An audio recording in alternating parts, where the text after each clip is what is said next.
Praise lord. దేవుని నామమునకు మహిమ కలుగును గాక. మహాగణుడైన యేసయ్య నామం పేరిట మీ అందరికీ ప్రత్యేకమైన వందనాలు తెలియజేస్తున్నాను. ప్రార్థన. కృపాసత్య సంపూర్ణడానికి స్తోత్రములు చెల్లిస్తూ ఉన్నా. ఈ ఉదయకాల సమయమందు దేవుని వాక్యము ద్వారా మేము దర్శింపబడి ఆదరింపబడగలిగే కృపను మాకు దయచేయండి. తోడై ఉండండి. యేసయ్య నామమును అడుగుచున్నాము తండ్రి. ఆమేన్. దేవుని వాక్యంలోనికి వెళ్దాం. రోమపత్రిక 6వ అధ్యాయం 22వ వచనాన్ని చదువుకుందాం. అయినను ఇప్పుడు పాపము నుండి విమోచింపబడి దేవునికి దాసులైనందున పరిశుద్ధత కలుగుటయే మీకు ఫలము, దాని అంతము నిత్య జీవము. ఈ రోజున పరిశుద్ధతను గూర్చి మనము జ్ఞాపకం చేసుకుందాం. పరిశుద్ధత అది దేని ద్వారా మనకు మన జీవితాలు సమకూర్చబడుతుంది అంటే పాపమును విడిచిపెట్టుటయే పరిశుద్ధత అని వ్రాయబడి ఉంది. పాపం అనగా ఏమి అంటే విడిచిపెట్టినటువంటి దానిని తిరిగి మరలా స్నేహించడం, వాటితో సహవాసం చేయడం. అనగా దేవునికి విరుద్ధమైనది ఏది కూడా మన హృదయాల్లో ఉండకూడదు. అది చూపు ద్వారా కానీ, ఆలోచనల ద్వారా కానీ, తలంపుల ద్వారా కానీ, నువ్వు నడిచే నడవడిక ద్వారా కానీ చేయుచున్నటువంటి ప్రతి పాపము నుండి కూడా నువ్వు విడుదల పొందాలి.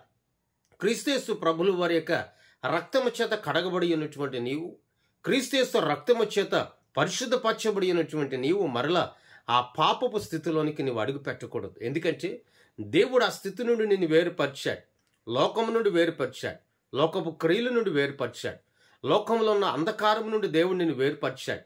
పాపం అనే ఆ అంధకారం అనేది నీ మీద పని చేయకుండా, అధికారము చేయకుండా, ఏలుబడి చేయకుండా రక్షణ అనే ఒక కవచమును, కంచెను దేవుడు ఏర్పరిచాడు. ఆనాడు అపోస్తలులైన పౌలు గారు రోమ సంఘముతో చెప్పబడుతున్న మాట, పాపమును విడిచిపెట్టుటయే పరిశుద్ధత. ఆ పరిశుద్ధత అనేది ఆత్మీయ జీవితంలో గొప్ప ఫలము.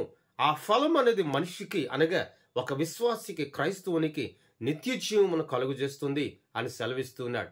ప్రియ దేవుని బిడ్డ, నీ జీవితంలో కూడా నిత్య జీవమును అనుభవించడానికి, నిత్యము క్రీస్తులో ఫలించడానికి, నిత్యము క్రీస్తులో ప్రకాశించడానికి ఒక ఆలోచన, తలంపు అనేది నీలో ఉంది.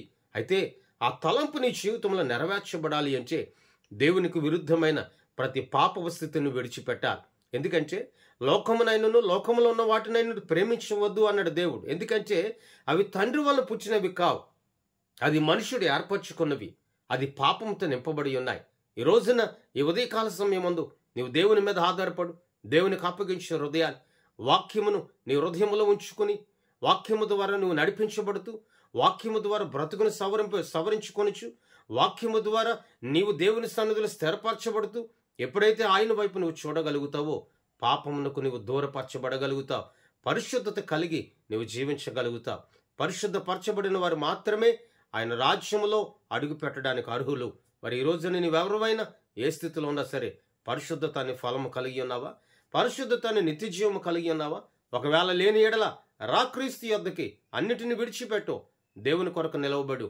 ఇదిగో నేను పరిశుద్ధత కలిగి ఉన్నాను అని చెప్పుకొనుచు పాపములు ఇంకా ఉన్నావేమో, వాటిని విడిచిపెట్టు. నిజముగా యథార్థముగా బ్రతుకుట నేర్చుకో. వాక్యము ద్వారా ఆ వాక్యము నిన్ను ఆదరిస్తుంది, బలపరుస్తుంది. ఈ మాటలు నీ జీవితంలో నీరు కట్టి ఫలించునుగాక. ప్రార్థన. కృపాసత్య సంపూర్ణడానికి స్తోత్రాలయ్యా. ఆశ్చర్యకరుడానికి వందనాలు.